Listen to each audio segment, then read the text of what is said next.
Shalom, shalom. First and foremost, giving all praises to Yahweh Shem Yahushai.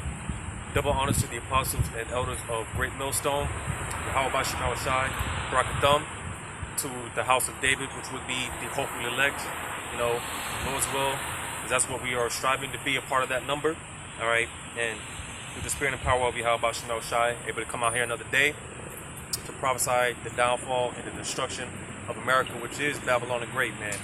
Beautiful times that we're in, all right, because if you're paying attention, as the scriptures say, all right, if you're paying attention, if you're staying on your watch, all right, staying up to date with current events, what's going on in the news worldwide, man, stuff that they're not reporting on in the mainstream media, all right, hey, it's a beautiful time, man. It's beautiful to see these things unraveling, because Babylon the Great, man, is circling the drain. Without a shadow of a doubt, this place is going down. Yahweh Shem Yahushai is strategically bringing this place down from the inside out, systematically. All right? And when Yahushai shows up, he's going to deliver the ultimate knockout blow. All right? Because, usually you get knocked down. In a lot of cases, you get back up.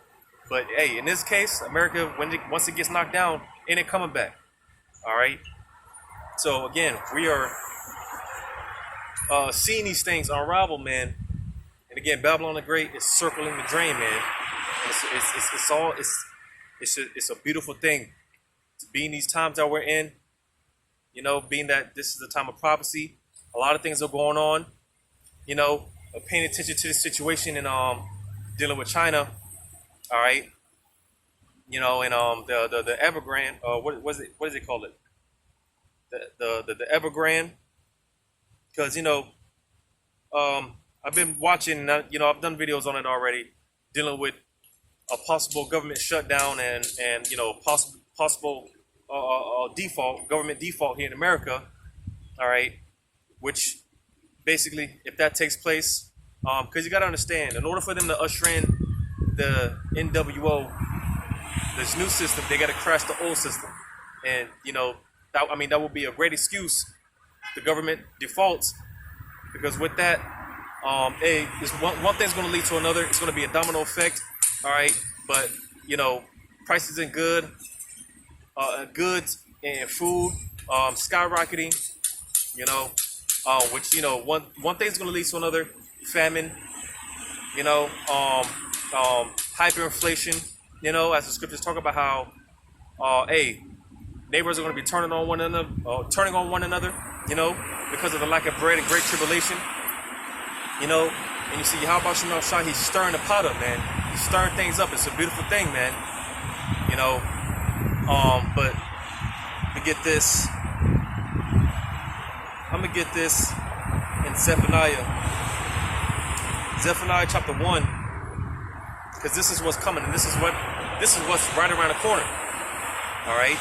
And it's spiritual, because ever since this guy Biden got into office, man, he's been talking about a dark winter, which the scriptures tell you, man, pray that your flight be not in the winter, because it's a lot harder to do things during the winter time. And you see, this is why the Bible refers to the Job 9:24 as a serpent, man. Matter of fact,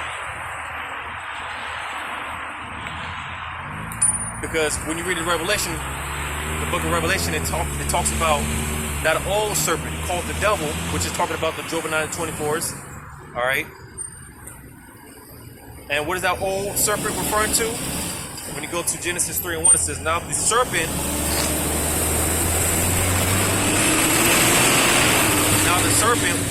was more subtle than any beast of the field which the Lord God had made.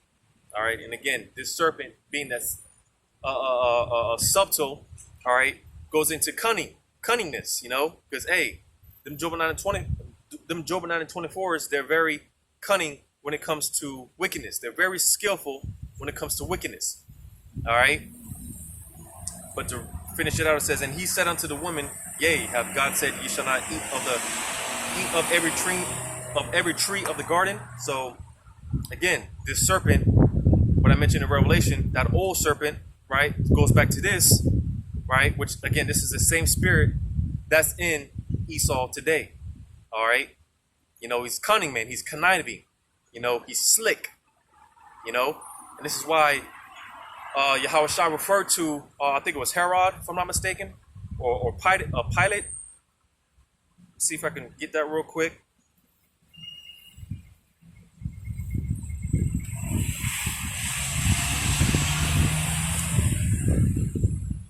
Because whoever it was Herod. When you read Luke 13 and 31, it says, the same day there came certain of the Pharisees, saying unto him, Get thee out and depart hence, for Herod will kill thee. And Herod being an Edomite, all right. But what did Yahushua say? He said, verse 32, and he said unto them, Go ye and tell that fox. You see, because what's some of the characteristics of a fox? They're cunning, all right. They're slick, so on some swiping or swiping type shit.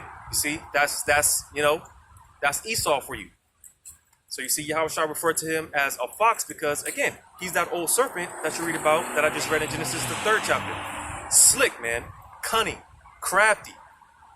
All right? Crafty to do evil, man. Crafty to do wickedness.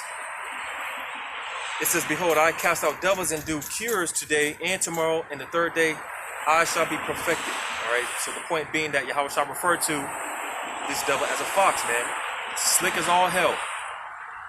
Like it tells you in Daniel, how Esau calls his craft to prosper, right?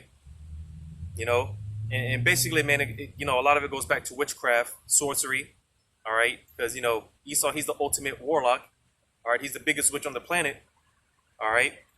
And that's why America, because in the law, it's, we're commanded, witches are supposed to be put to death, man. They're supposed to be burnt, man, not supposed to suffer a witch to live. And you see, America is one big altar, man. And again, Yahweh Shema Shai, he's savoring this place up for the ultimate sacrifice. He's gearing this place up for the ultimate sacrifice. And when America, Babylon the Great, gets hit with all those nukes, all right, it's going to turn this place into a lake of fire. And the smoke that's going to rise up is going to be like a sweet savior. Because again, America's one big altar, all right? And hey, majority of you people, you're going to be a part of the sacrifice, man. You see, because Yahweh's blood is not going to cover you. You see, Yahweh's blood, is only going to cover the elect, the 1/3 and the 144,000, man. All right, that's who Yahweh's blood is going to cover. But to these other people, no, man. They didn't take advantage of the opportunity that we've been given, by the fact that Yahushua died for us. Right? So, hey, they're going to have to pay by their own blood. The Lord's going to require their blood. But you see, the elect, they're going to be protected. They're going to be covered with the blood of Yahushua. The spiritual, because, like with the Passover, when you read what took place, one of the details was to, I forgot which specific animal it was, but basically cover the doorpost with blood, all right? And you see, spiritually, all right, we're covering our doorposts with the blood of Yahushua, all right? But again, these people, they're not covered, and hey, that's why this place is getting ripened. It's getting, this place is getting set up for the ultimate kill, man, right? I'm gonna read this in Zephaniah chapter 1. Zephaniah chapter 1 and verse 14, it says, The great day of Yahweh Shema Shai is near. It is near and hasteth greatly.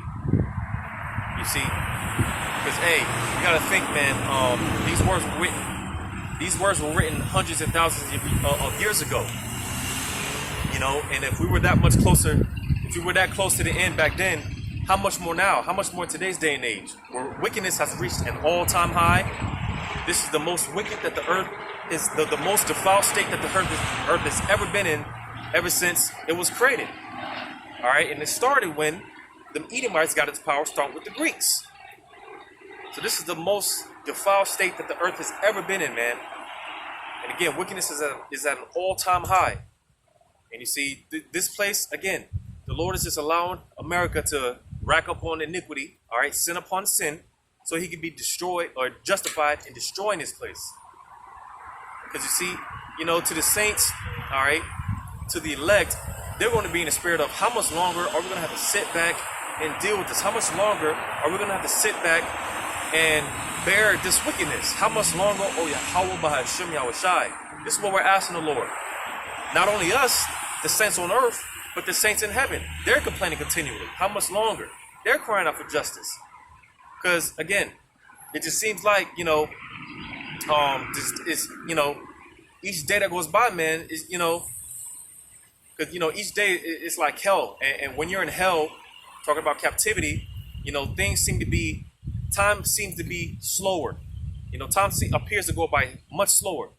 So, all this time, all these years go by, and, it just seems like, nothing's happening as far as the Lord's return, because certain things, it's like in increments, there's a period of time where, prophecies are going on, and then there's a period of time where it just seems like nothing's going on.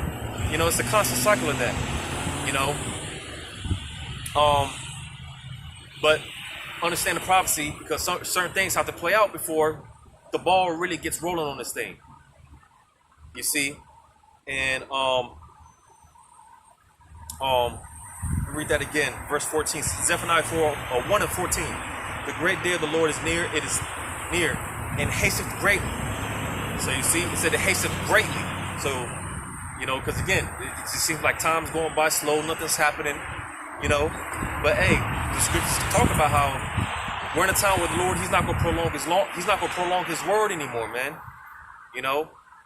Everything that He said He was going to do is going to start happening in this time, and we're seeing it little by little. Little by little. So like that's why I was saying, man, it's a beautiful thing. If you're watching, if you paid attention, beautiful times that we're in, because the Lord is hearing our prayers. He's hearing our supplications. He's moving, man. The Lord is acting on the behalf of His saints. So you see, because, basically, we're at the time now where it's time to buckle up, man, because, the ride is about to get real bumpy, extremely bumpy, man. It's about to get crazy out here. You see, and this is, again, Lord stirring things up, all right? The great day of the Lord, man. The Lord stirring things up so that we get to that point, right? It says, even the voice of the day of the Lord, the mighty man shall cry there bitterly. So you see all these so-called, tough guys, military and law enforcement, the drug dealer on the corner of the streets that got multiple bodies and everyone's scared to, fuck with and whatnot. You see, all these niggas are going to be turned out, man. They're going to be turned into women. Right? Because one thing, when the day of Yahweh Shai comes, man, these people don't know that the Lord, He's going to open up the fourth dimension. He's going to open up the fourth realm on this earth. And it's nothing for the Lord, you see, because again, you got a lot of these guys, they think they're so tough, right? They walk around with their chest puffed up, thinking that they can't be touched. But you see, Yahweh Shai Shai, He knows you better than you know you, man, because He created you. And you see, Yahweh Shai Shai, He's about to bring these people's worst fears upon them. You see, it reminds me of that movie called the Bird Box. Came out a couple of years ago, or whatever the case may be, where people were bugging out, committing suicide, killing themselves. And you see, in that day, it talks about how people are going to be seeking death, but death is not going to be nowhere to be found, because that's the easy way out. That's the coward way out. And you see, when that time comes, man, you ain't getting no easy tickets, man. People are going to be trying to commit suicide, and they're going to survive, man. People are going to jump off 5-6-story buildings, try to commit suicide, and they're gonna live. They're gonna survive, right? Probably be paralyzed, and then the beasts are gonna, come through and, pick them apart slowly. It's gonna be it's a painful death, man. Have a bear come out, a few bears come out, and start, jawing away at you, And one thing about bears, man, they're merciless, man. They play with their food. And not only that, bears, man, they like to go for the internal organs. So them long ass 2, 3, 4 inch claws, man, ripping through the flesh, trying to get to certain parts, certain organs and whatnot, and just have you, again, Yahweh Shema Shai, it's nothing for the Lord to leave your spirit in your body for you to endure that agony. Because again, hey, bears, man, they're merciless. They'll toy with you, man, play with you. So this is what's getting ready to happen on a major scale, on a level that we've never seen before. Why? Because again, we're at our all-time high in wickedness. All right, and again, Yahweh Shema Shai, he's ripening this place up so that he can be justified in doing what he's about to do. Right? Because again, hey, the Lord, he's going to bring the worst fears, these people, their worst fears upon them. And they have no idea, man, because these people, they're walking around like, proud as all hell, thinking that they can't be touched. America can't be touched. America's going to bounce back. America's going to, recover, so on and so forth. And this is why the great humbling process is getting ready to take place. All right? The great humbling is getting ready to take place. The Lord is about to strip these people of all their pride. He's about to bring them to a low state. He's about to break these people, man. And the Lord is cold, because it's one thing to just kill you and that'll be the end of it. You go back to the spiritual realm and you're good. All right. But it's another thing, the Lord, before he takes you out, all right, he embarrasses you, man. He humiliates you, man. Strips you naked, so to say. And then he takes you out. It's one thing for that to happen. And that's what's happening to Esau. He's being made bare. He's been stripped naked. All right? And this is why the devil's getting ready to come down with that great wrath, man. You see? Because, hey, that's a part of his downfall. Part of his downfall, part of the end, part of the signs of the end, is that these people being made bare, being stripped. Their skirt is being lifted. You see? America's own allies are going to eventually start turning on America. And this is why when you read in Revelation, the 17th chapter, it talks about how the beast shall hate the whore. And again, it's spiritual because, like touching back on this situation with China, you see, because it's a race right now. It's kind of like a race to see who can be the next world superpower, so to say. You see, and China, hey, man, dealing with the whole evergreen situation, right? Because, hey, they were talking about how they could default, on that, which that can, again, lead way to a lot of other things. But you see, if that happens over there, they'll be all right because, they got their own digital currency now. They got their own currency now. The yuan, look it up real quick. Which is actually backed by, if I'm not mistaken, backed by gold. I think it's backed by oil. So let's say that does happen. Hey, China, they ain't worrying about it. But you see, like I just mentioned, if America's government defaults, hey, that's a bad look, man. People aren't going to want to do business with America anymore. And that's, internationally, domestically, hey, like I said, hyperinflation. A lot of prophecies, man. I did a video on it, dealing with how if America's government defaults, that can hasten in a lot of prophecies. But that's domestically. You see, internationally, overseas and whatnot, if America's government defaults, because the dollar is the world reserve currency.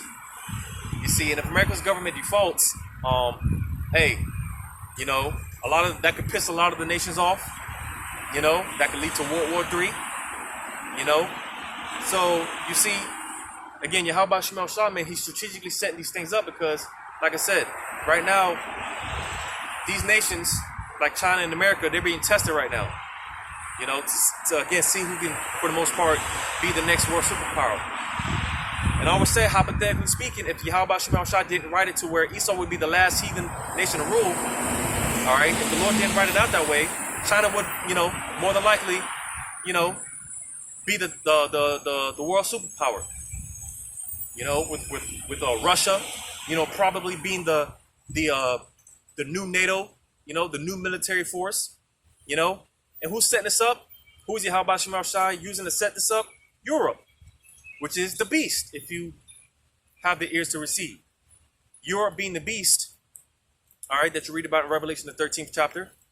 And you see, again, Yahweh Shem Shai, he's orchestrating it using Europe to test these different nations, more particularly China and America, to see, again, who could be the next world superpower. So you see, man, it's beautiful, man, how Yahweh Shem Shai, he's cold with it, man, how he set things up. And you see, also, matter of fact,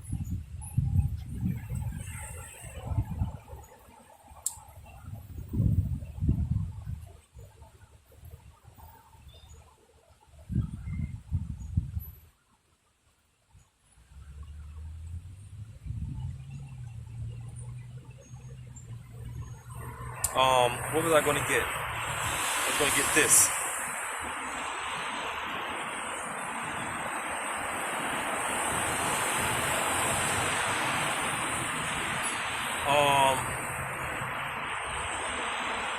Psalm chapter 60, verse 8, it says, Moab is my washpot. Over Edom will I cast out my shoe. Philistia triumph thou because of me. So the point being, dealing with Moab. That, that's the Lord's the Lord's washpot. And it's spiritual if you're paying attention, because again, the Lord is using. Now we know ultimately it's going to come down to the major players according to prophecy, like Russia, Iran, Israel. But China is stirring a lot of things up, like the situation that I just used. All right, as well as World War III, because again, hey, America's basically talking shit, and China's like, basically, like rubbing the head of the little brother, give him a little knuckle sandwich, because hey, China, like I said, hypothetically, if it wasn't written, Esau being the last nation, China, they would be the next world superpower, more than likely. You see, so this is why you have the America forming these alliances, because they're weak. What does the scripture say?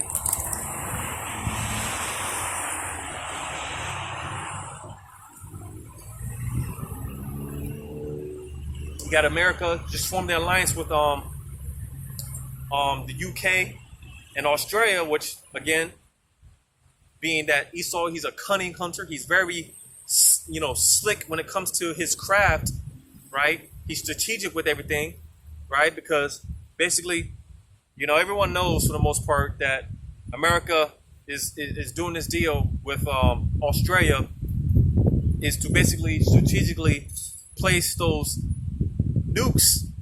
Because if you look at the world map, you got China, you got that landmass, of China, right? And then if you look at the world map, and under China, you got Australia.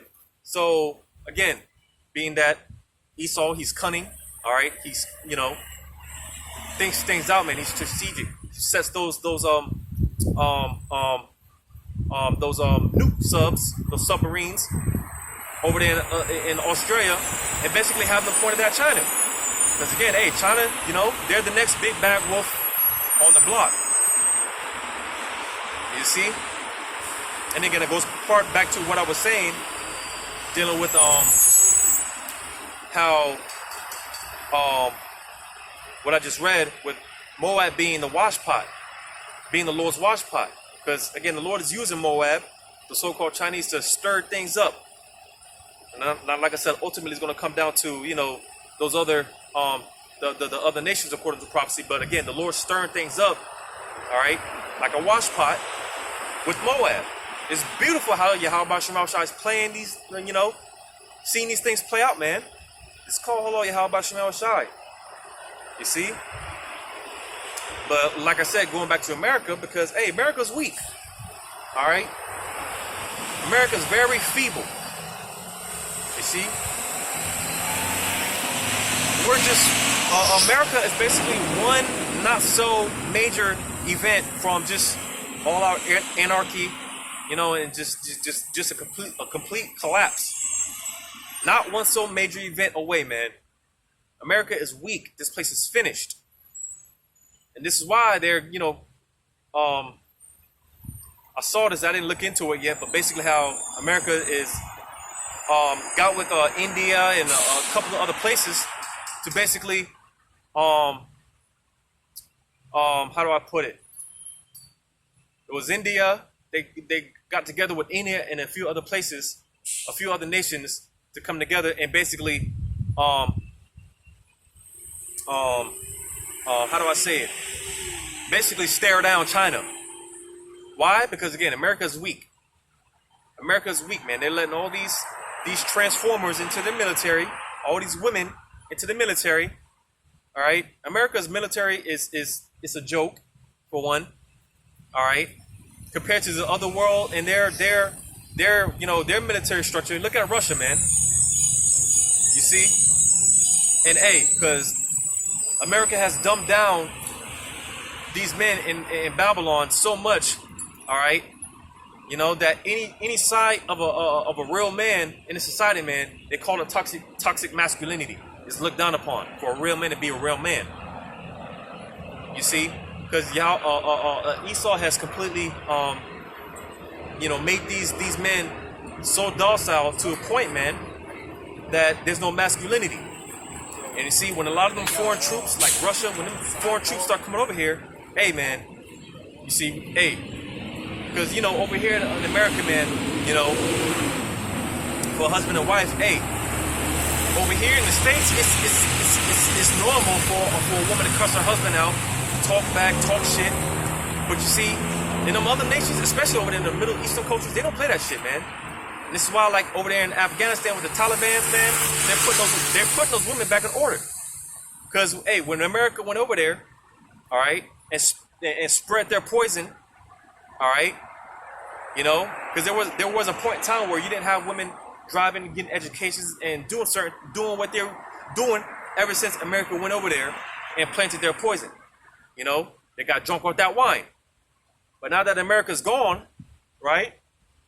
Like I said, they're reestablishing order, putting those women back in their place. They're saying that women they can't go to school. Children have to be separated. When it comes to schooling, all right, girls can't go to school with boys. Women can't get educations, right? They can't, play sports with the men. Hey, they're bringing order back. You see, man? And hey, like I said, when them foreign troops come over here and start invading America, all right, like I said, it's going to be a lot of masculinity, right? Because, hey, like I said, a lot of these guys in these other nations, man, they're not as dumbed down as these so-called men over here in America. So this is a part of the reason why the scriptures say that men are going to be afraid, man. Because these men are weak, man. They're simps, they're soft, pussy whipped. You see? But hey, man, like I said, hey, the Lord's He's gonna strategically bring all that masculinity over here, man. You see, man, it's going to be a lot of raping going on, killing for sport. This is all a part of the day of the Lord, the great, terrible day of Yahweh Shema Shai. So, Isaiah 14, might actually go through this whole chapter. See where the Spirit takes it. I'll start at verse 1. Isaiah 14:1. For the Lord will have mercy on Jacob and will yet choose Israel. Because you see, the Lord, man, he never, as far as how he felt about his people, the so-called blacks, Hispanics, and Native American Indians, the real Israelites, it never changed, man. Where's that scripture at, man?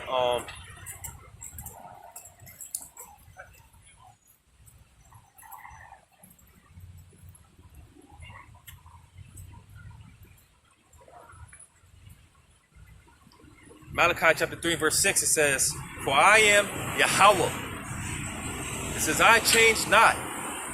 Therefore, ye sons of Jacob are not consumed. So again, the Lord, he's the same power, as it says in the scripture, the same power today, yesterday, and forever. You got a lot of people, especially in the Christian churches, they don't even deal with the Old Testament because they cry and complain about how, the God of the Old Testament, he was a bloody God. He was an angry God. And these Christians, what they try to say? They try to say that, Back in the Old Testament, the Lord was young. So this is why he was so angry. He was an angry God because he was a young God. And you see, just to show you the simplicity of these people, man. You know, one of the titles of the Heavenly Father, Yahweh, is the Ancient of Days, man. He has no beginning, no end. So how dare these people talk about how in the Old Testament the Lord is young? You know, because these people, they put the Heavenly Father in a box, man. You can't put the Heavenly Father in a box, man. What's wrong with these people, man? You know, but you see, like I read Malachi 3:6 again. For I am the Lord, I change not. Therefore, ye sons of Jacob are not consumed. So, again, how the Lord felt about his people from the very beginning, before creation was even created. All right, he still feels the same way today. You see, I don't deal with the Old Testament because that was the Lord was a heavenly. He was a bloody man. You know, he was an angry God. You know, because when you read in the Old Testament, there was a lot of But what people don't understand is the Lord in the New Testament, he requires more blood than he did in the Old Testament. Because we're in the New Testament now, and a lot of blood is getting ready to be shed.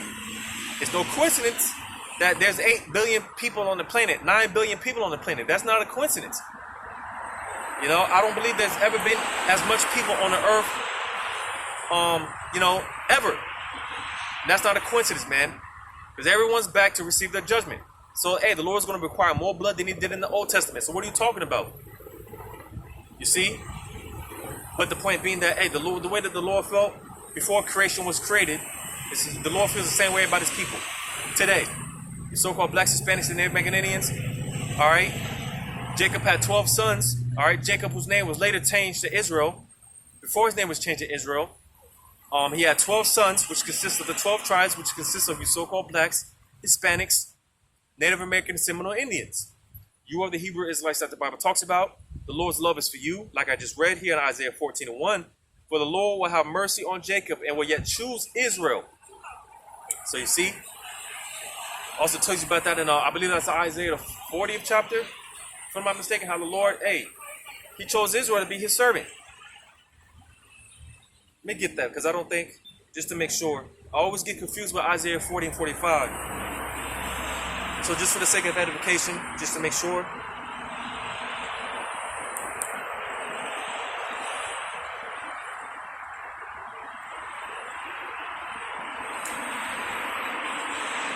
So, like I said, I always get confused with these two chapters. So yeah, like when you read Isaiah 45 in verse 4, it says, for Jacob, my servant's sake, and Israel mine elect, I have even called thee by thy name, I have surnamed thee, though thou hast not known me. So again, all right, Yahweh Shema Shai chose Jacob, which again consists of you so-called blacks, Hispanics, and Native American Indians, to be his servant, to be his people. This is why, in everything that we do, man, we're great. We're the greatest. All of the inventors, right, were Jakes.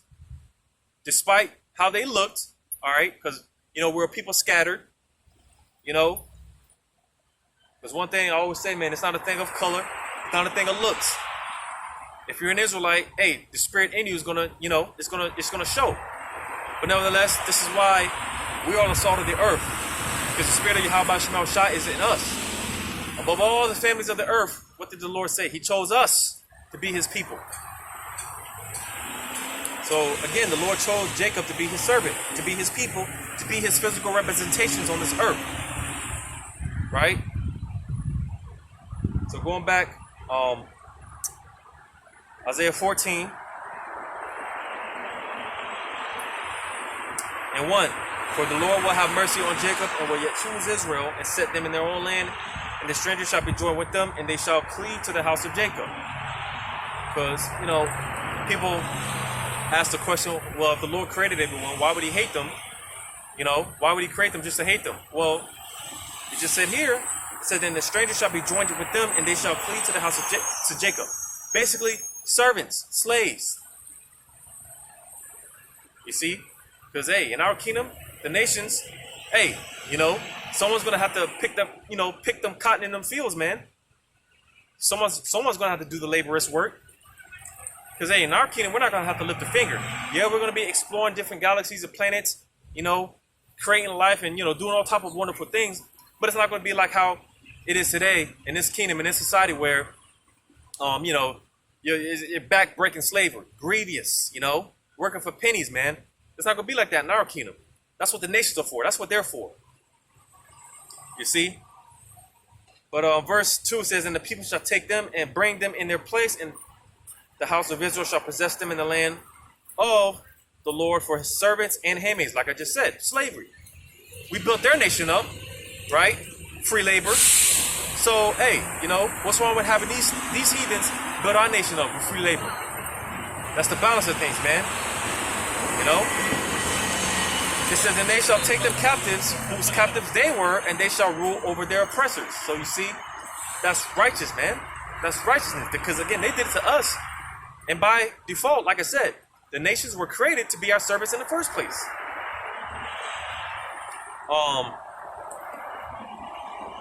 It says, and it shall come to pass in the day that Yahweh shall give thee rest from thy sorrow, and from thy fear, and from the hard bondage wherein thou hast made to serve. So like I said, you see, in this kingdom, right? In this kingdom, working rigorous slavery, man. Rigorous slavery, barely making ends meet, right? Working for pennies, man. Take all type of health conditions because of the time that they put into these jobs, these laborers' jobs and whatnot. Suffer it later on, down the road or whatnot. You see? It says that thou shalt take up this proverb against the king of Babylon and say, how has the oppressor ceased? The golden city ceased. Talking about America, man. All right? Because again, the Lord is retracting the light on this place. He's, people don't look at America the same anymore, man. This place is not what it was 15, 20 years ago. Because in fact, hey,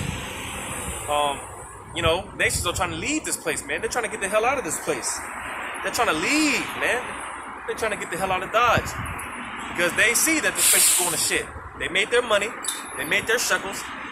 And they're packing up shop and they're dipping, man. Because America is not that golden city, all right? That American dream that everyone once believed in. Comes to find out it was a falsehood, man. It was a nightmare. It was a false dream. You see, and people are finding that out, man. So it says, verse 5, the Lord hath broken the staff of the wicked and the sceptre of the rulers. All right, yeah, taking these devils out of power, man. Like I said, strategically, from the inside out, the Lord is taking them out of power. And this is why they're so pissed off, because they see their kingdom falling. And who do you think they're going to take their anger out on? You so-called blacks, Hispanics, and Native American Indians. See, it's no coincidence. All these Edomites are buying up guns and ammo. They go out there to the woods and shoot their bow and arrows and, all that stuff. They're gearing up for war. Because, hey, at the start of this pandemic, who were they blaming? And they specifically said this, time in and time out, so-called blacks, Hispanics, and Native American Indians. Verbatim, they said that. And, and it's like, how did this so-called virus start from China, right? How did it go from them being the face of this pandemic to you so-called blacks, Hispanics, and Native American Indians? You see, and it died down for a while. Now they're making it a thing of the Vanessa and the Vanessa, right? But I'm not going to be surprised if they bring the whole narrative of you so-called blacks, Hispanics, and Native American Indians are the cause for this, pandemic.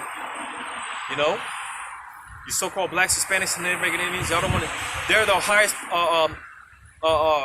population to not take the Vanessa, because again, what do they push, man? In order for us to get back to quote-unquote normal, everyone has to take the Vanessa, man. And you see, they're going to blame you so-called blacks, Hispanics, and Native American Indians. They don't want to take it, so we got to stay on lockdown. We got to stay with the restrictions. You see, and again, who do you think the Edomites buying up all them guns and ammo, going to the shoot range? Who do you think they're going to take their frustrations out on? You see, man? Verse 6, it says, who smote the people in wrath with a continual stroke, he that ruled the nations in anger is persecuted and none hinder it. See, all Esau does is rape, rob, and murder, steal, kill, and destroy. That's all he does. And you see, these nations are fed up with it. They're sick and tired of it, man. And this is why all over the world, the nations, even Edomites, are rising up against the beast, man. They're rising up against Esau. You see? Because, hey, this man rules without mercy. No sympathy, no pity. You know, here it is, people are dying from the Vanessa. I'm gonna say, man, because more people are dying from that Vanessa than they're reporting on. More people are getting jacked up than they're reporting on. You see? You got people, let's see if I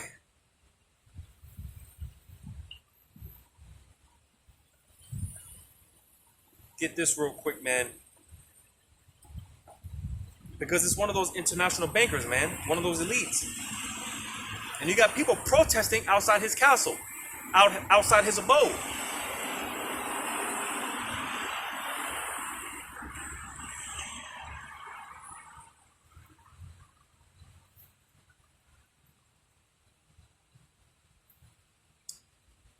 I don't think it says exactly who it is, but basically one of the, I'm not even going to say the name, but I'll say it like this. So Red Shield, all right? And if you don't know who that is, then, this is why the scriptures say, study to show thyself approved, all right? But I'll just say like this. They're protesting outside the Red Shield, their council, man. You see, and I said it right, council, because, hey, them and the international bankers, they don't live like the regular average Joe out here, man. They living good, man. They don't wear the same clothes. I'm sure they eat the finest foods, drink the finest wines, all that, man. Like the scriptures say, they are not roughly paraphrasing it, they are not in trouble as other men. They don't have to deal with what we deal with, man. You think they have to pay for electrical bills? You think they wake up worrying about paying bills? No, man, because these are the ones ruling the earth. These are the ones making up all these unrighteous decrees, these unjust laws. You see?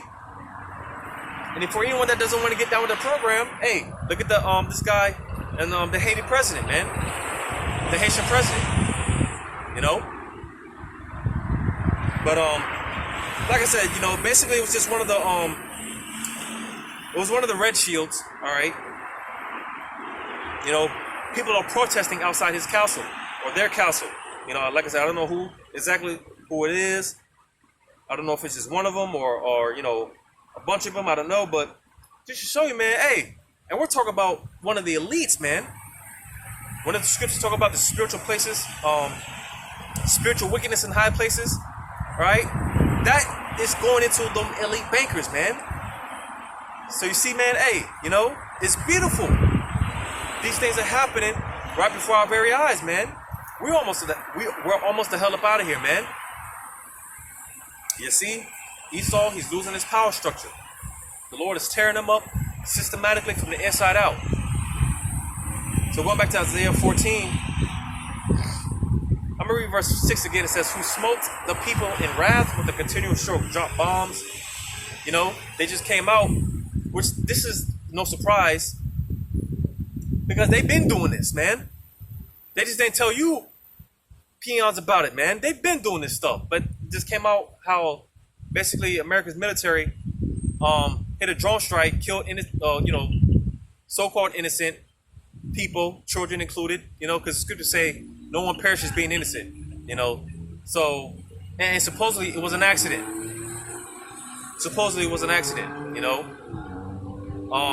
But you see, they've been doing that, man. They've been doing that ever since they got the technology and the weapons to drop bombs on people, man. They've been doing this stuff. He rules with a wicked rod, man.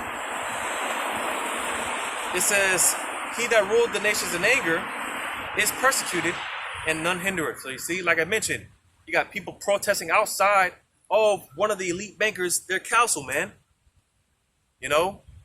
Beautiful, man. You got people standing up to them Red Shields, man, them elite bankers, man, cussing them out, So now they're being persecuted, man. It says, Verse 7, the whole earth is at rest and is quiet. They break forth into singing. Because, hey, when Yahweh Shai takes these devils out of power, you know, then, hey, the whole earth is going to be at ease, man. The whole planet is going to be at rest. Even the nations. You know, you're going to have the trees, the grass, birds. Everything's going to be at rest. Bringing forth into singing.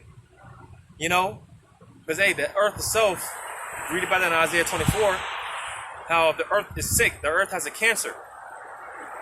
You see, this earth is, like I said, this is the most defiled that the earth has ever been since it was created.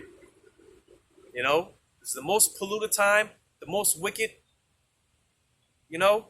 But hey, when Yahweh Shai comes to liberate us, then hey, finally, we're going to be able to take that breath of relief, man. Like, finally.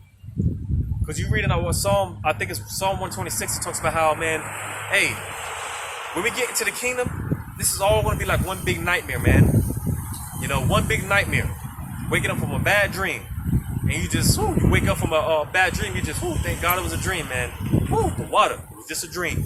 That's how it's going to be in the kingdom. Because again, this is a nightmare, man. This is our hell. You know? And to think these so-called blacks, Hispanics, and American Indians, y'all want to stay here. Y'all want to stay here. You so-called blacks, Hispanics, and American Indians want to stay here to be perpetual slaves. You know, because Jacob has Stockholm syndrome, man. What does the scripture say? Have Jacob become a homeborn slave? You love the master. You love massa. You know? And this is why a lot of our own people have a problem with the truth, because hey, we speak against Esau. We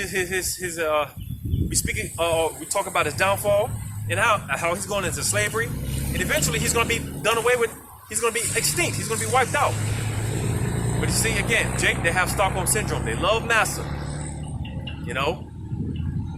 So, Isaiah 14:8. It says, yea, the fir trees rejoice at thee, and the cedars of Lebanon, saying, since thou art laid down, no feller is come up against us.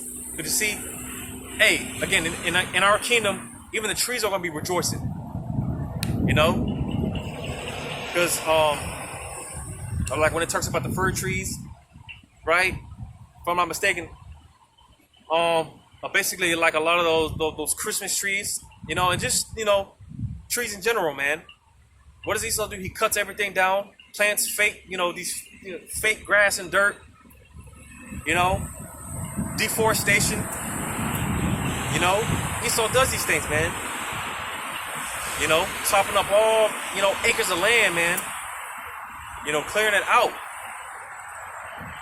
You know, but again, in our kingdom, even the trees are going to be rejoicing, because, like I said here, it said no feller is come up against us. And who's the feller? Talk about Esau, because all he does is chop down trees. That's what, if I'm not mistaken, feller is someone that chops down trees. Something, you know, along those nature. But you see, in our kingdom, you know, we're not going to be contributing to the destruction of our earth. You know, because deforestation or not, believe it or not, you're ruining the ecosystem. The earth is one big ecosystem, man. Everything is in cahoots with one another, some way, shape, form, or fashion. You see? You know, even with us, man. The trees and the plants, they help us, we help them. They benefit us, we benefit them. So you see, man, you know? But verse 11, it says, hell from beneath is moved for thee to meet thee at thy coming. So you see, because right now, Esau he's in his heaven. We're in our hell. So you see, he's not talking about a place in the middle of the earth that's on fire, that's burning, where all souls go to perish. No, that's not what hell is talking about. It's often talking about a condition, all right, or literally being buried under the earth, buried in the earth, you know, buried in the ground. And you see, like I said, we're in our hell. Esau, he's in his heaven. But the time is going to come where, he's going to be in his heaven, he's going to be in his hell. We're going to be in our heaven. Slavery is being prepared for him. Because, after this, when it's all said and done, when Yahweh Shai liberates us out of this captivity, all right, these devils, we're going to lock them, we're going to fetch them. That's what the scriptures say. Right now we're fishers. We're fishers of men, but soon we're going to be hunters. You see, and when those missiles get out and all hell breaks loose, you know, these cowards are going to be running into their different bunkers, hiding out, and they think that when the dust settles, they're gonna rise from the ashes and establish this NWO, and that's not the case, buddy. Because again, when the dust settles, Yahweh Shai, when you read in Revelation 20, it talks about that city coming down from heaven, roughly paraphrasing. It's not actually talking about a city, all right? Jerusalem is a people before it's a place. So, again, when it's all said and done, Yahweh Shai liberates us. You see, when those missiles come, the elect are going to get beamed up into the chariots.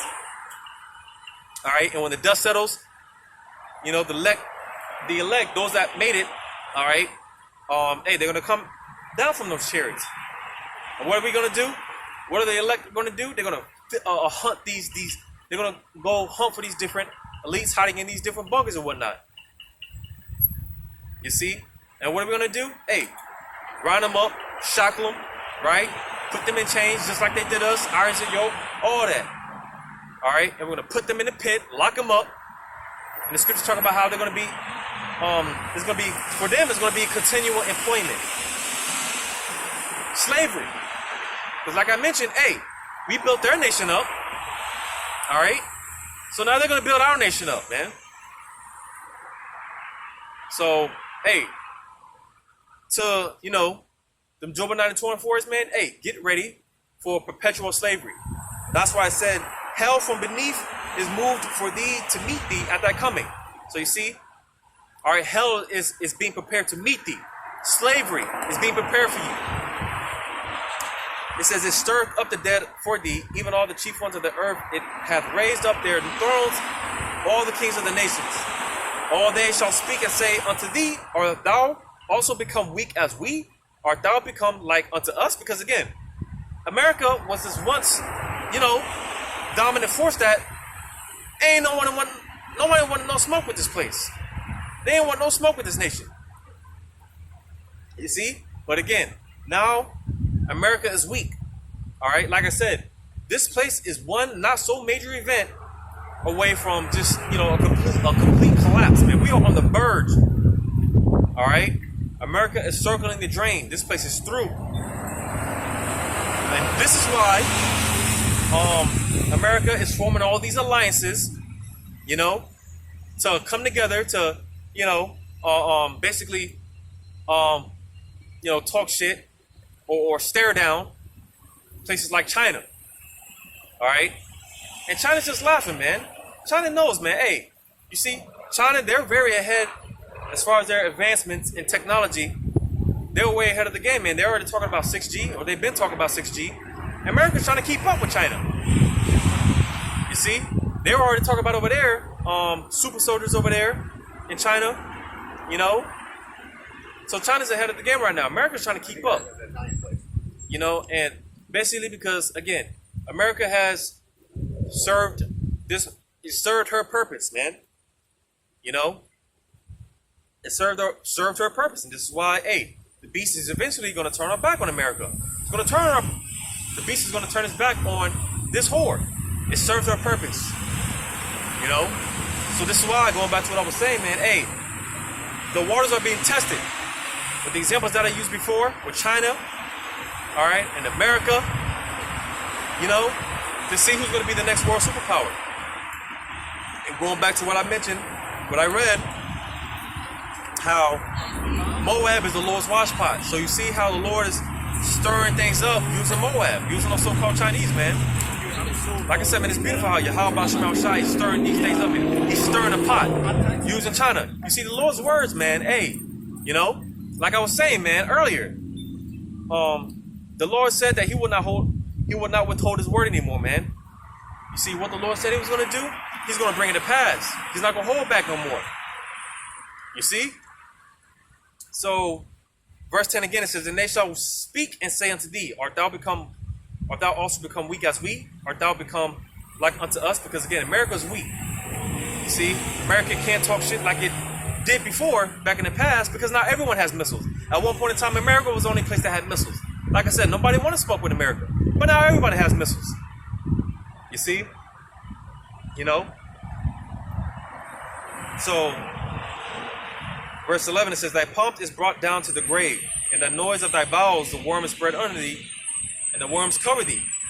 You see, because hey, not to get too deep into it, but again, America, their infrastructure is shit, man. All these damn potholes and shit, man. America's economy, America's infrastructure is shit, right? So on and so forth, man. America's just through. You see?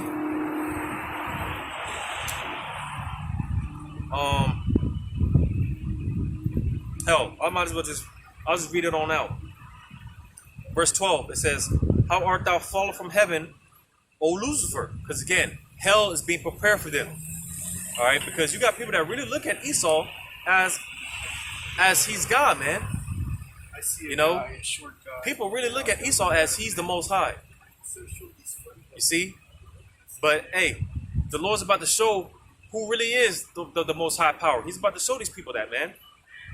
Because this man, he's just a man. What does the scripture say? Why is dust and earth proud? Or what does it say? Why is dust and ash proud?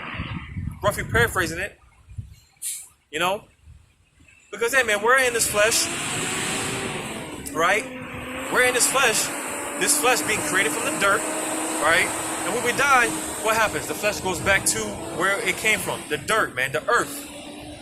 So who are these devils to think that they're, on some high pedestal and whatnot, thinking that they are the Most High? They think that they're above the Most High. Who do these people think they are, man? And even more so, being that they're in their power structure, right? Because again, they're in their heaven. But see, the Lord's going to bring them down to the pit. He's going to bring them down low. He's going to humble these people. He's going to bring them to the grave, man. You see, because, hey, in our kingdom, hey, man, Esau, he's going to be the lowest of the low, man. Animals and creatures are going to be treated better than Esau in our kingdom. A pile of shit is gonna be considered worth more than Esau in our kingdom, man. You see, because hey, in our kingdom, man, again, even the nations, they're gonna be looking at Esau like these were the people that ruled the earth, who had everyone in fear. These were those people. That's how the nations are gonna be, looking at Esau in our kingdom. And it's happening now because again, hey, America, America's a joke, man. America's a laughingstock right now, man. People aren't taking this place serious. They're not taking this nation serious. So, verse 12, how art thou fallen from heaven, O Lucifer? And Lucifer just means, because this isn't talking about, Satan, the spiritual demon Satan. Lucifer, you see, we're Luciferians on the right hand. Lucifer, it just means light bearer.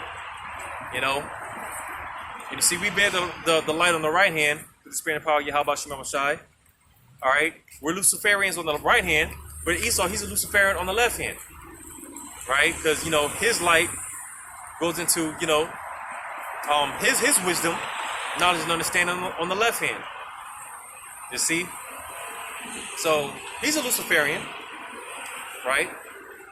It says, son of the morning, how art thou cut down in the ground, which didst weaken the nations? Because again, hey, because of America, a lot of these nations, a lot of these countries are shit, man. You got places like I believe Venezuela is one of the northern kingdoms, one of the northern tribes.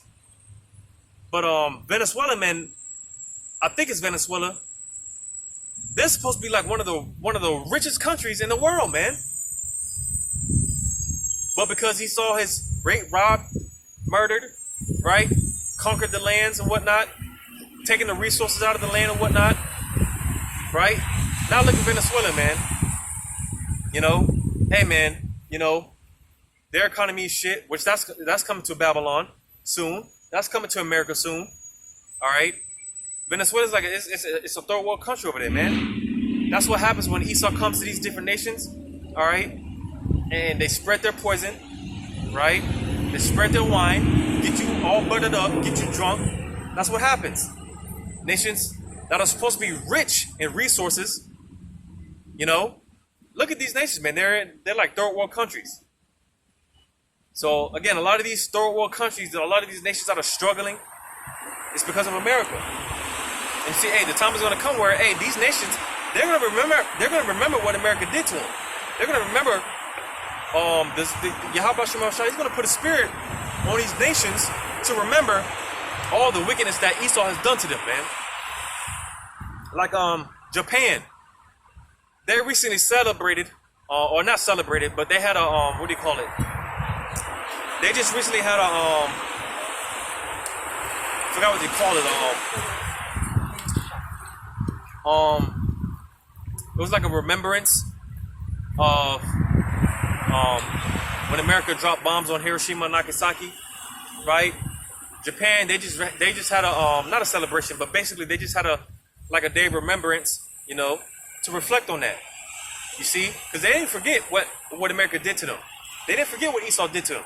And all these other nations, like I said, Yahweh Shem Shai, he's going to put the spirit on these nations to remember what Esau did to them. And this, you know, again, this is why, hey, like I said, these nations are rising up against Esau, man. You know, they're finding out Esau to be the devil that the Bible speaks about. You know, that son of perdition, that man of sin is being revealed, man. You know, people are calling Esau out on this bullshit, man. You know, again, all part of the signs of his end and our beginning. You see, man, because, hey, with that being said, Esau being exposed, right? Hey, the Hebrew Israelites, you got Jake waking up all over the place, starting camps, you know. And I'm talking about, you know, just in general, not particularly Great Millstone. But you got brothers all around the world waking up. Israel is waking up, man. So again, more signs of his downfall and our uprising, our upcoming. All right. The greatest started from the bottom. Now we hear a story that was ever told. For us and for Esau, the greatest riches to rags, man. Or I should say, the greatest rags to riches being us, and the greatest riches to rags being Esau. You see, man, you know, riding off in the sunset, man. Hey, it's beautiful. You know, it's beautiful, man. So, Isaiah 14:13. For thou hast said in thine heart, I will ascend into heaven. I will exalt my throne above the stars of God. I will sit also upon the mount of the congregation in the sides of the north. I will ascend above the heights of the clouds. I will be like the Most High. And this is why they send all the satellites and their rockets into outer space. You know, which is it's deeper than that, but this is how we also know that Esau, when the scriptures refer to that eagle, this is how we know it's talking about Esau, man. Because what's the emblem of America? The eagle, for one. But, you know, the characteristics of an eagle, it's the highest flying bird, you know, looks down on everything, you know. And on top of that, an eagle, man, it's a very proud bird, man. It's a very, very proud animal. You see, these characteristics fit Esau to a T. You see?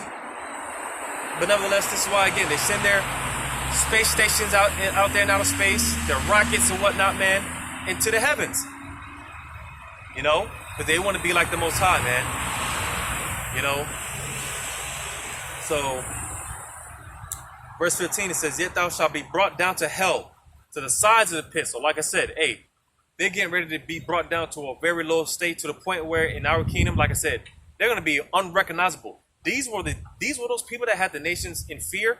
These were the people that weakened all the nations. These were those people that ruled the earth. These people, that's how it's going to be in our kingdom, man. You know? It says, they that see thee shall narrowly look upon thee and consider thee, saying, Is this the man that made the earth to tremble, that did shake kingdoms? Like I just said, you know, that made the world as a wilderness and destroyed the cities thereof, that opened not the house of his prisoners. Yeah, because hey, even in our kingdom, man. Well, verse 17 again. Let me read that again. It says, that made the world as a wilderness and destroyed the cities thereof. Because, like I said, look at a lot of these nations. A lot of these nations that were, you know, once rich in resources, beautiful cities, right? They look like a war zone. You know, buildings are all bombed up, man. A lot of these nations, man, they look like straight up deserts, man. War zones. You know, that's what Esau does when he, you know, goes to these other nations, right? That's just what he does, because the scriptures tell you that he's a harbinger of death. All right. So with that, hey, Esau, everywhere he goes, death follows him. That's all he brings forth. That's all he produces is death and destruction. That's the only thing that comes when he comes around. And like I said, hey, the sin of the man of sin being revealed, because people are starting to find this out. That Esau is the devil that the Bible speaks about. People are finding this out. You know, after the fact, you know, when, like I said, a lot of these nations, their governments are shit, their economy is shit, right? People are already finding this out after the fact, right? But hey, you know, this is why people are rising up. People are rising up against Esau, man. You know, like you had those Africans, man. They were killing them Edomites over there, man. It was so bad over there. Because them Africans, they've been wanting Esau at their nation, man. They've been telling Esau to get out their country for years. You know? But Isaiah 14, the end of verse 17, it says, that opened not the house of his prisoners. So, what was this talking about, man? It's talking about the Israelites. All right, because after 3 days and a half, 350 years, we were supposed to be told that we were the Israelites and let back into our land, man. You know? But hey, just like ancient Egypt, and this is how we know, hey, you know, Esau, he's the modern day Pharaoh, all right? He's the modern day Tyrus. He's the modern day Hamite, or excuse me, Canaanite. He's a spiritual Canaanite. All right, because just like in ancient Egypt, when the Lord told Pharaoh by the mouth of Moses to let Israel go, what did the Lord do? He hardened Pharaoh's heart so that he would be justified in destroying his ass. Because hey, back then, during that time, hey, Egypt was a very, you know, it was a very, you know, spectacular kingdom, man. And so much that even when the Lord delivered our people out of Egypt and into the wilderness, they wanted to go back they wanted to go back to Egypt. Here it is, the Lord was taking care of Jake and whatnot in the wilderness, you know. But Jake, being hard-headed, you know, being homeborn slaves, all right, that's Stockholm syndrome. They wanted to go back to Egypt, man. You see, but so just like in ancient Egypt, man. Hey, again, Esau, he's a spiritual Canaanite, because again, we were supposed to be told who we were a long time ago, right, and let back in our land. But of course, you know, because it was already prophesied that, you know, the Lord was going to put us in our land. He was going to come get us and put us in our land. You know, so, you know, it was all set up through the Spirit, right, that he wouldn't let us go. Because, again, that's the Lord hardening his heart. You know, because Esau, he's not going to let us go. And this is why the Lord's going to have to come back and wreak havoc on this place. So he's not going to let us go. So who is this? When it says that opened not the house of his prisoners, who's that talk about? Us. All right. You know, the scriptures talk about how the captives are seeking to be free, man. They're seeking to be let loose. That's us. Because again, in this perpetual slavery, this hardcore bondage, man. That's what Egypt means, and that's why one of America's nicknames is Egypt, spiritual Egypt, because Egypt goes into bondage, right? So, you know, hey, like I said, man, you know, this place, hey, man, you know, off of our back-breaking slavery, all right, that's how, and free labor, that's how this place was built up, just like in ancient Egypt, all right? Egypt got built to the point that it was, you know, it was a glorious kingdom by the Israelites, man, off the slavery of the Israelites. That's how ancient Egypt got built up. Again, modern Egypt got built up off of the backs free labor, rigorous slavery of the Israelites. So you see, man, you know, see how it all ties in, how it all correlates, man, you know. But nevertheless, hey, the Lord is he's not going to free the captives. He's not going to let loose the prisoners. He's not going to tell the Israelites, He's not going to tell you so-called blacks, Hispanics, and American Indians that you are the Israelites, man. And to go back into your homeland. He's not going to give us first-class tickets to go to Israel. He's not going to do that. You see? And hey, the point, when you read in verse 18, it says, all the kings of the nations, even all them,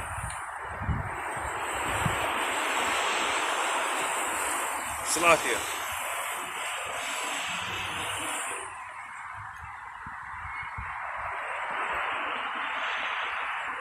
Thou open not the mouth, the house of, even all of them lie in glory, everyone in his own house. Because I was gonna make the point, I don't know if I read it already.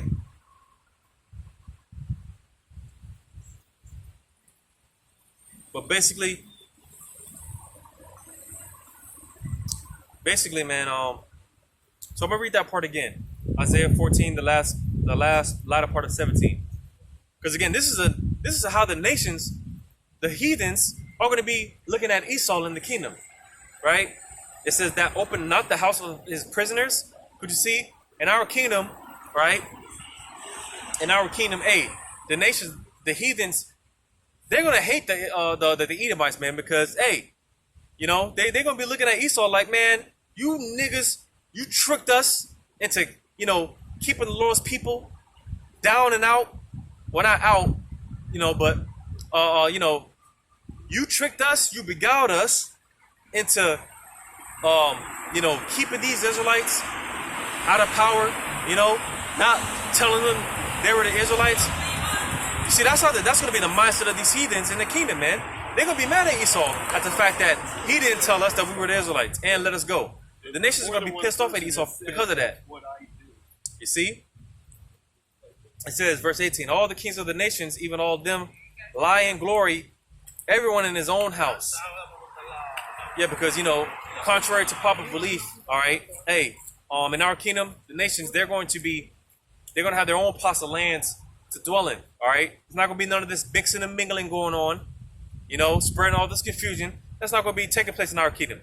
These nations, they're not going to be mixing and mingling. They're going to have their own plots of land, all right, to dwell at. It says, but thou art cast out of that grave like an abominable branch, and as the remnant of those that are slain, thrust through with the sword that go down to the stones of the pit as a carcass trodden under feet. Thou shalt not be joined with them in burial, because thou hast destroyed thy land and slain thy people. The seed of evildoers shall never be renowned. Yeah, because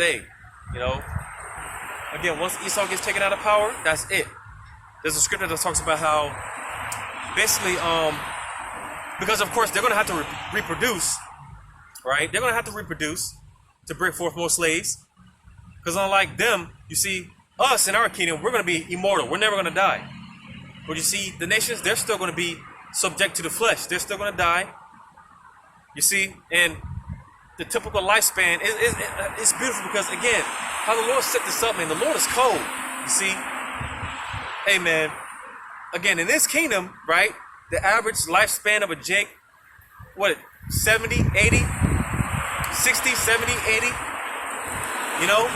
and a part of that has to do because of the rigorous slavery. Like I mentioned before, Jake puts their health on the line to work these rigorous jobs and whatnot, and they suffer it later on down the road. Like I said, Jake, man, they be dying 60, 70, 50 in some cases, You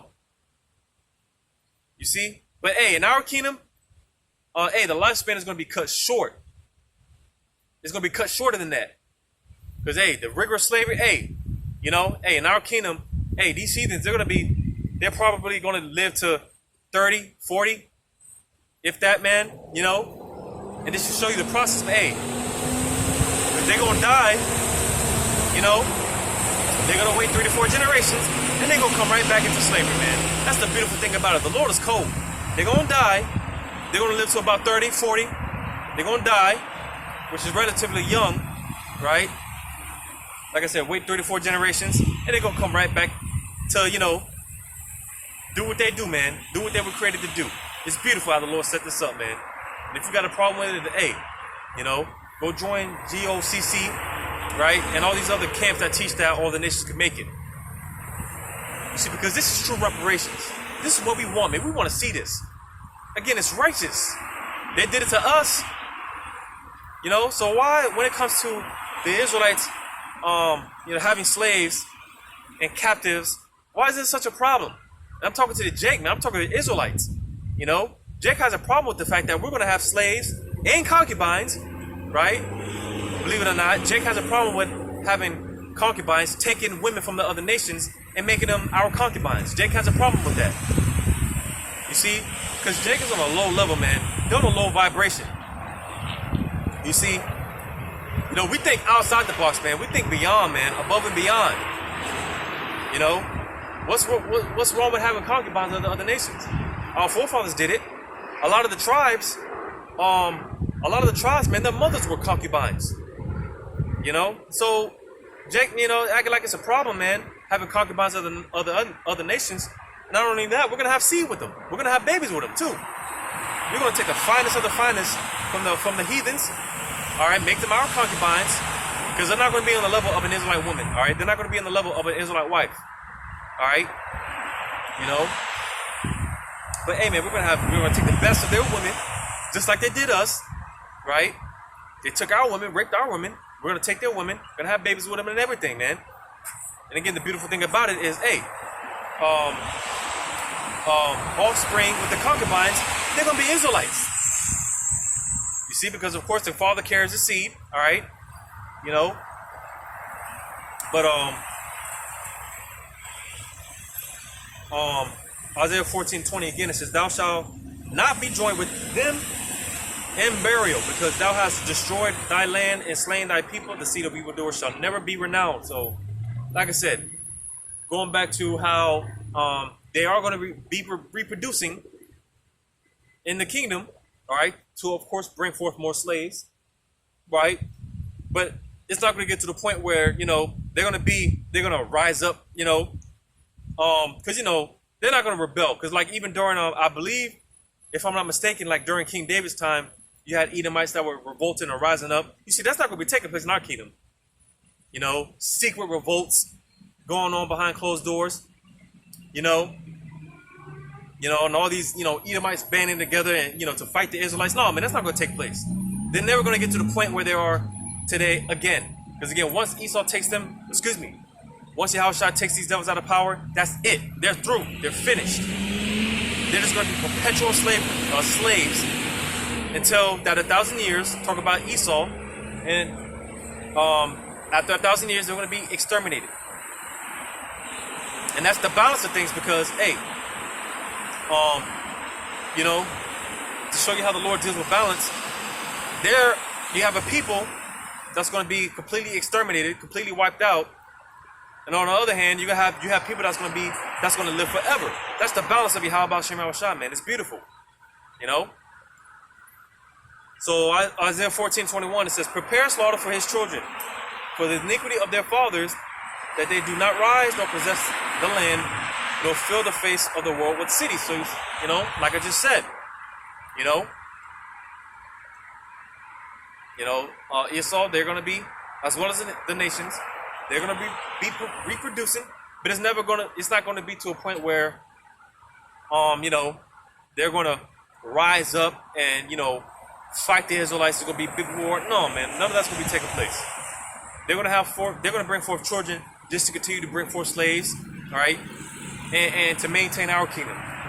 That's the only reason why they're going to be able to reproduce, all right. It says, verse 22. "For I will rise up against them, saith the Lord of hosts, and cut off from Babylon the name, the remnant and son and nephew, saith the Lord." And you see, hey, because again, Esau, if you cut off the lineage, the son and the nephew, then, you know, there's no way to bring your seed line back. You know? And again, you see, after 1,000 years, Esau is going to be completely done away with. America's never going to be, this place is going to get judged so horrendously. America's judgment is going to be so horrific that, hey, this place is going to be one big desert for eternity. And it's going to be a reminder, all right? It's going to be a memorial and a reminder, you know, forever, for all of eternity, right? You know, because, hey, going back to ancient Egypt, man, that was a very magnificent, spectacular deliverance. It's so much that people still talk about it today. They made movies about it over the years. People still talk about it today, right? But this captivity, or excuse me, this deliverance, is gonna far outdo ancient Egypt.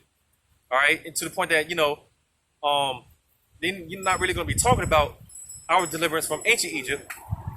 All right, because hey, once Yahweh Shema Shai delivers us this time, hey man, it's gonna far outdo anything that we can imagine, man. You know, what we can't even imagine the deliverance, our deliverance this time. We can't even begin to imagine it. You know, but nevertheless, hey, you know, or like I said, because with our deliverance comes at the same time comes the destruction of Babylon the Great. All right, and again, Babylon's destruction is going to be so horrific that this place is never going to be established again. It's never going to be built back up. No man is ever going to dwell here ever again. The only thing that's going to be here is unclean beast. All right, owls and satyrs. All right, so on and so forth. That's how magnificent this destruction is going to be. You see? It says, verse 23. I will also make a possession for the bitter. I will also make a possession, Slakia. I will also make it a possession for the bittern and pools of water, and I will sweep it with the besom of destruction, saith the Lord of hosts. Woo! You see, man? Again, going into the destruction of Babylon the Great, man. You know, hey, Yahweh Shema Shai, when it says a besom of destruction, the Lord said, I will sweep it with the besom of destruction. What's going to be that destruction? Those ICBM missiles, that fire. All right? You know, he's going to fan this place out, man. He's going to clean this place out. He's going to sweep this place out with fire. That's that besom of destruction. All right? He's going to clear this place out, man. It's like in the movies how they show the wall of fire. You got the, what do you call it? The impact zone, right? And then, you know, it's just a circle of fire and it just spreads. That's how it's going to be, man. The Lord's going to clear this place out. That's the besom of destruction. You see, man? It's not going to be just one missile. It's going to be thousands of missiles, man. 200 million warheads, to be exact. You see? So, again, just imagine what a couple of can do. Imagine what just one can do. Imagine what a few can do. Yet alone 200 million warheads, man. Just imagine. Listen, man, that's a destruction, man, beyond what we can't even begin to imagine, man. And you see, this is why the elect, when they get delivered in those chariots, man, they're going to be praising Yahweh Shema Shai, because they're going to be looking down on this, man. You know? And by the time we get in those chariots, man, hey, we're already going to be in those new bodies. We're already going to be in the new bodies. So, hey, man, you know, I just like to picture sometimes people that did me wrong, people that talk shit. You know, like these sodomites that are about to walk by right now, man. I'm going to be looking down on them. I'm going to be able to zoom in, pinpoint, and look at them. Yeah, those sodomites that walk by the what do you call it? Walk by the street teaching. What was that? What's the September 24th or 24th? Friday, September 24th. Yeah, those were those same sodomites. We're going to be able to do that, man. You know, and this is why again we're going to be giving praises to Yahweh Shema Shai, man. Singing that song, man. Like Exodus 15 chapter, man. Singing that song, baby. You know?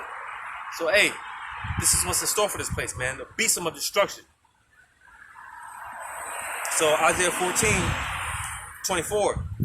The Lord of hosts hath sworn, saying, surely as I have thought, it shall come to pass. And as I have proposed, so shall it stand. So, again, because, hey, you know, we're in a time where, hey, the Lord, he's not holding his word back. You know, because, hey, it seems like time just goes on and, you know, the Lord don't do nothing. You know, but hey, again, we're in the time where Yahweh Shema Shai said he's not prolonging his word anymore. All right, what he said he was going to do, he's going to bring it. He's going to do it. So you see, man, hey, and this is something that the Lord had. This is something that the Lord promised, man. He swore, man. The Lord is bound by his word, man. So hey, if Yahweh Shema Shai says he's going to do it, he's going to do it. It's just a matter of time. It's just a matter of time, man. And that's why we're sitting back patiently, man. Because again, understanding that certain things have to play out. You know? That's why the scriptures say those that wait upon the Lord, hey man, you're going to be all right. Wait upon his salvation. You see? So verse 25 says that I will break the Assyrian in that I will break the Assyrian in my land. In modern day Assyria being Babylon, right? Like it tells in Isaiah, the 10th chapter, how, let me get that real quick. Isaiah 10. Isaiah 10, verse 5, it says, O Assyrian, the rod of mine anger, and the staff in their hand is mine indignation. So you see, the ancient Assyrians, that was a punning instrument, a whipping stool to beat the shit out of Jake for going off. But even more so, the modern day Assyrian, being Esau, the cruel Lord, without mercy, no compassion. You see the hatred that is about to be displayed by these Edomites, man. The wrath that's about to be, the fury that's about to be displayed by these Edomites when they come in like a flood, right? That's going to be the anger and indignation of Yahweh Shem Shai. His spirit is going to be on Edomites and foreign troops. When things get bad here, that's going to be the spirit of the Lord. All right, because again, the modern day Assyrians, the Esau, he's not more than a whipping stick for Yahweh Shem Shai to punish 2/3 of you Jakes. So you see? So again, the modern day Syria is talking about America, and more so Esau. So Isaiah 14, verse 25, it says that I will break the Assyrian in my land. So again, because Esau, he's not going to tell us who we really are and give us first-class tickets, free first-class tickets to go back to Israel. He's not going to do that, because it was already written that the Lord was going to take us and put us back in our land. The Lord's going to do this. You see, the Lord's the one that scattered us, and the Lord is going to be the one to ultimately gather us up, take us, and put us back in our land. It says, and upon my mountains tread him underfoot. Then shall his yoke depart from off them, and his burden depart from off their shoulders. This is the purpose that is proposed upon the whole earth, and this is the hand that is stretched out upon all the nations. For the Lord of hosts hath proposed, but who shall disannul it? For the Lord of hosts hath proposed it, and who shall disannul it? So, what does the scripture say, man? It says in Romans, who can but resist his will? You know, who can stop this from happening, man? Who can stop this from happening? You know? Because, like, with a lot of these nations, they don't want to go to World War III. You know, they don't want to go to war. They don't want to press those new buttons. Right? But again, just to show you how cold the Lord is, man. Even if they don't do it, the angels are going to do it. The angels will do it. The angels will press those buttons. You know? And again, just to show you how cold the Lord is, man. How bad the Lord is, man. If the angels don't do it, the Lord is going to put the spirit on these nations to press those new buttons. The Lord is going to he's going to make them do it. Because who rules in the kingdom of men? Yahweh Shem Shai, man. He controls all of our psyche, man. You know? So, yeah, man, hey, you know, who's going to be able to disannul this, man? Who's going to be able to stop this from happening? You know? Once a movie comes out, man, you can't, you can't switch nothing up. You know? Once a movie comes out, once they make a movie and it already comes out, you can't switch anything up, man. So you see, in this movie that we're living, right? Because this is the Lord's movie, and in it, who's going to be able to switch anything up? You're not going to be able to switch anything up, man. You know? These things are happening, whether you want it to or not, whether you like it or not, it's happening. It's coming to pass, and again, the Lord said that He swore that He was going to do these things. He made a promise to us that He was going to do these things. You see? It says, verse 28, in the year that King Ahaz died was this burden. Rejoice not thou, whole Palestina, because the rod of him that smote thee is broken. For out of the serpent's root shall come forth a cockatrice, and his fruit shall be a fiery flying serpent. And the firstborn of the poor shall feed, and the needy shall lie down in safety. And I will kill thy roots with famine, and he shall slay thy remnant. Howl, O gates, cry, O city, thou, whole Palestina, art dissolved. And there shall come forth from the north a smoke, and none shall be alone, and none shall be alone in his appointed ones. All right, talking about in North America, man, Babylon the Great, more specifically. Like I said, once the Lord destroys this place, once he blesses this place with that besom of destruction, he sweeps this place with the besom of destruction. All right, the smoke of this place is going to rise up for a long time. All right, you know. Again, it's talking about North America, man. Babylon the Great. The smoke is just going to rise for a long period of time, man. And again, it's going to be a reminder. It's going to be a reminder, man. The Lord's going to make a statement with America. So all these people that want to stay here, you know, all these people that don't want to see, all these people that don't want to leave, man. And I'm more so talking about Jake, all right? Jake that doesn't want to leave here, right? That's fine, because the Lord's going to leave you here. You're going to perish right along with this place. You see? Because, hey, you know, talks about basically what I read here, man, in this chapter, Esau being cut off. And you see, guilty by association, all right?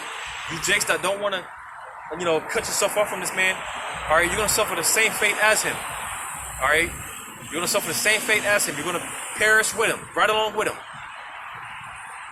So verse 32 says, what shall one then answer the messengers of the nation? That the Lord hath founded Zion, and the poor of his people shall trust in it. So you see, man, the nation of Israel is coming back up, coming back into power. Esau's going down, man. He's being taken out of power. You see? And that's the horse riding off in the sunset, man. That's the ending to this story. All right? Jacob is the beginning, Esau is the beginning, Esau is the end, Jacob is the beginning of it that follow it. That's the horse riding off in the sunset, man. That's all she wrote. You know? But I'm going to read this here, man, because, again, you want to be all buddy-buddy with the system, all right? You know? To you Jakes that want to, you know, bow down the knee to this beast, all right? Hey, you're going to perish right along with this place. And this is why you're going to receive the same judgment. Read Revelation 18. Matter of fact, I start at verse 1. Revelation 18:1. And after these things I saw another angel come down from heaven, having great power, and the earth was lightened with his glory. And he cried mightily with a strong voice, saying, Babylon the Great is fallen. Is fallen, and is become the habitation of devils, and the hold of every foul spirit, and a cage of every unclean and hateful bird. But you see, hey, going back into the day of the Lord, man, which I'll probably go back to it, hey, you know, because, hey, this is going to be so much going on during this time. You're going to have trumpets blowing, missiles being shot forth, all right, Israelites getting beaten up in the chariots, man, Yahushua screaming and travailing like a woman, you know, because what the scripture said, man, because, hey, when Yahushua shows up, he's coming in his full glory. He's coming in his power. Like the scripture say, I will not meet thee as a man. He's coming in his full glory, man. You see, so it's going to be so much going on. The Lord's going to be screaming. You know, a lot of bloodshed, man. A lot of people are going to be dying. You know, remember, this is going to take place in the middle of World War III. So you're going to have missiles, like I said, missiles being shot forth all over the place. You know, but not only that, you're going to have trumpets blown in the air, blown in the sky, man. You're going to have angels, you know, saying things like this, man, crying with a loud voice, shaking the heavens. You know, there's going to be all type of stuff going on in this day, man. You know, this is going to be one big chaotic day, man. This is going to be one crazy day, you know. But again, verse 2, and he cried mightily with a strong voice, saying, Babylon the Great is fallen, is become the habitation of devils, and the hold of every foul spirit, and the cage of every unclean and hateful bird. Because again, once America gets hit with those missiles, this place is only going to be inhabited by unclean beasts. All right, birds, satires, right? You know, creatures, man, not people. It says, for all nations have drunk of the wine of the wrath of her fornication, and the kings of the earth have committed fornication with her, and the merchants of the earth are waxed rich through the abundance of her delicacy. So, again, all these nations, they slept with this whore. They're going to partake in the judgment, right? But again, you Jakes, all right, you can't shake off, you know, you Jakes are too far gone in the Babylon juice, man. You're too drunk. You see? You know? You're too drunk in this Babylon wine, man. And hey, you're going to be destroyed with it. You're going to be left here when those missiles hit. If you survive Jacob's trouble, you're going to be left here when those missiles hit. Because again, you can't shake off. You know, you can't depart from this place, right? You don't want this place to go. Well, that's why, hey, like I said, Yahweh Shema Shah doesn't have a problem with it because, hey, you're just going to end up being destroyed with it. I always say, man, you're gonna swim in that lake of fire. You're gonna be a part of that besom of destruction. All right. So verse 4, and I heard another voice from heaven saying, "Come out of her, my people, that ye be not partakers of her sins, and that ye receive not of her plagues." Right. Now, from a spiritual standpoint, again, you know, we gotta spiritually detach from this place. All right. Focus our mind on heavenly things, man, not earthly things, man. You know, because we're supposed to hate this place. You know, we're supposed to hate this place. We're not supposed to have too many attachments to this place because if you do, then it's going to be hard to let go, man. It's going to be hard to, you know, detach from this place. This is why Jake, man, they might get a new car. They might get a wife or whatever, man. Get a new home. You see? And that could be a stumbling block because you're going to end up not wanting to let go of that stuff. You see? But from a physical standpoint, I'm going to read it again.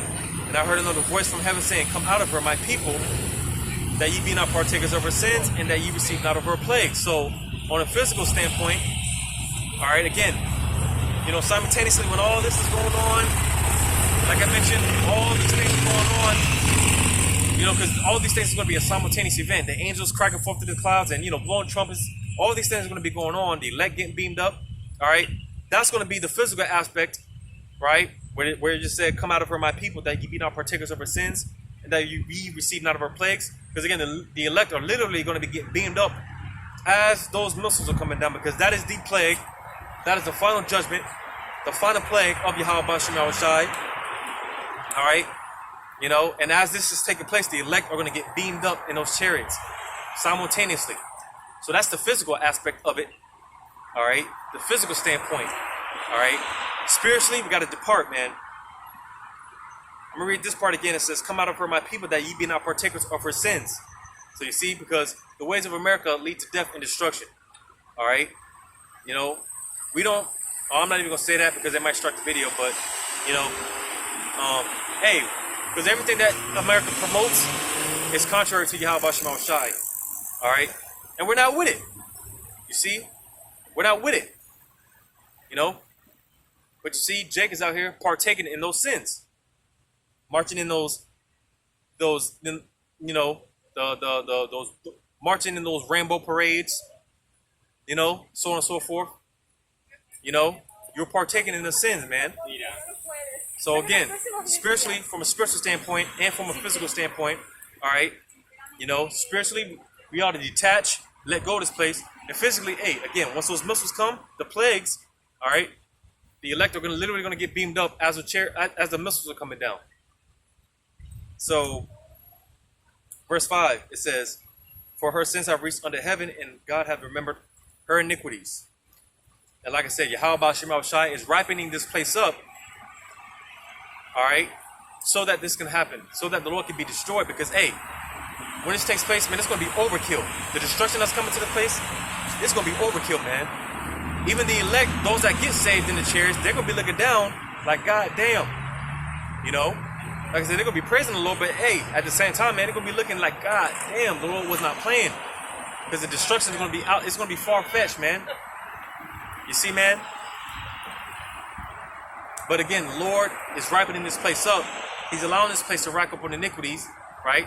Sin upon sin upon sin upon sin. Just build up on the tab. So that when Yahweh Shema Shai starts bringing his judgment, here the Lord is going to be justified. Because again, like I said before, hey, the prophets seen it, man. You know, they're like, damn, Lord, you mad at the trees? You mad at the animals? What did they do, man? Because that's how bad it's going to be, man. The Lord's going to be killing everything. You know? But, verse 6, it says, "Reward her even as she rewarded you, and double unto her double according to her works. In the cup which she hath filled to her double." So you see, like I said, man, when it comes to the fact that all these nations have had us in slavery and had us in captivity, but when we talk about how we're going to have the nations in captivity, now everyone has a problem with it. It's an issue now. Just to show you the hypocrisy of these people, man, especially Jake. They have a problem with the fact that we're going to have these other heathens in slavery, in captivity. I just read it here, man. Reward her as she rewarded you. Now we're going to do it in righteousness because we're not going to be buck breaking their men. All right? You know, we're not going to be doing those unspeakable things that they did to us. You see, everything's going to be done in righteousness. You know, it's right, a righteous order, man. You know, but hey, like I said, you know, hey, the Lord, he deals with balance, man. He's a just power. They did it to us, right? You know, they did it to us. So hey, our time is going to come where we're going to be able to do it to them double. The Lord said, reward her double, even as she rewarded you, man. So they're going to get it twice as worse. Like I said, man, hey, you know, built up this empire, what, like 500 years, right? We built Esau's kingdom 500 years, right? They're going to build our kingdom 1,000 years. That's rewarding her double, right? You know? Because, hey, believe it or not, hey, Esau, they're going to have to drink this cup. We drunk it, and we're the people of the Lord, right? So Esau, what makes him think that he's not going to have to drink this cup? Look how the Lord dealt with us, and we're his people. So what makes you know, you see these Edomites, man, they think that the cup is just going to pass on through them. And, you know, they're just going to get away scot-free. That's what the scripture said, man. They hold themselves not guilty. So, you know, they think they're going to get away scot-free, but no, man. The Lord is just allowing them to build their tab, man. He's allowing them to rack up on sins, man. You know, it's beautiful, man. I'm going to get this, man. Where's it at? This is what Esau don't like to hear, man. They don't want to hear this, man. But hey, you know, this is why we profess these things boldly, man. Because Yahweh said it was going to happen.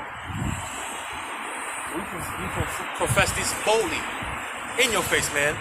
With one of those red shields, we're here right now, right here, right now. I would tell him that, man. Get ready for slavery. Get ready for slavery, man. I'll tell him to his face. Because it's not like they don't watch the videos. They watch the apostles' videos, man. They watch brothers' videos.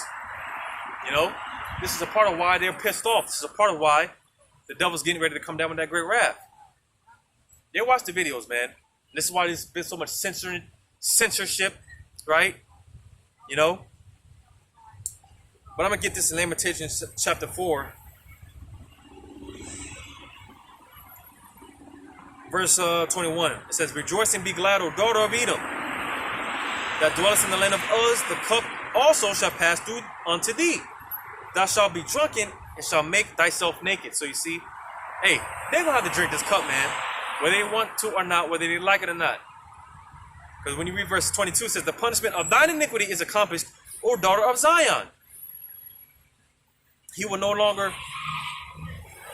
more carry thee away into captivity. So, hey, we pay for our, we pay for our sins, man. You know, we got punished for what we did. And like I said, we're the people of the Lord. So what makes Esau think that he's not going to drink this cup?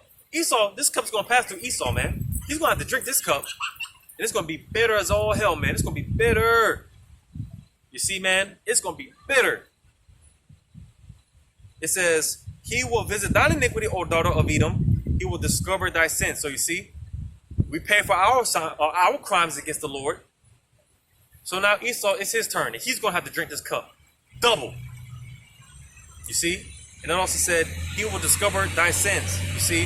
Hey, Esau is being revealed to be that devil, man. You know? Every time something comes out against these devils, man, whether it be, what's this guy's name? Jeff Epstein or, these Edomites, they always throw some type of distraction. Let's say, they talk about Jeff Epstein, but then they start talking about, they try to throw Jake in there to throw you off. They start talking about R. Kelly or some shit. That's to distract you because, again, Esau, his skirt is being lifted. He's being revealed. And like I said before, hey, everyone is finding out this devil to be exactly who he is. The devil. Because like I said, it's one thing for the Lord to just kill you, man, and that be it. But it's another thing to, hey, the Lord, he for the Lord to humiliate you, man, to embarrass you, man. To humiliate you to the point where it's just, you're just defeated, man. That's another thing. And that's what he's doing to Esau, man. That's what he's doing to Esau, man. It's beautiful because, again, we're seeing these things play out. We're seeing it play out, man.